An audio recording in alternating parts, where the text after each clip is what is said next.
परदेशी जीवन बिताइरहँदा आज नयाँ सदस्य थपिएको छ। Welcome second baby. बच्चाको आमा बिचारा सुतिरहेको छ, कति दिनसम्म गाह्रो हुने हो।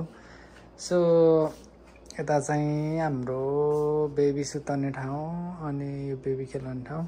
अहिले चाहिँ हामी मात्र छौँ।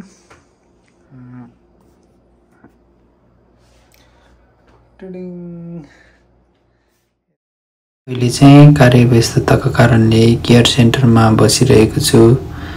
केयर सेन्टरको खाना चाहिँ यस्तो दिने गर्दो रहेछ। फाइनली अब घर जाने रेडी हुँदै अनि घरमा आइसकेपछि यो हात नलाउनुस् त। को हो? बेबी हो गरेर यसको यो डोरी हुन्छ नि, यो डोरीले यसरी बाँधिदिएको, यो बाँधिदिएको छु। अब लानु सक्दैन उसले। ल जानुहोस् त, ल यसको डोरी थियो नि त यहाँ, यो डोरीले यहाँ हातमा बाँधिदिएको अनि बल्ल मुखमा लानु छोडेछ है। खतरा पो त ड्याडी।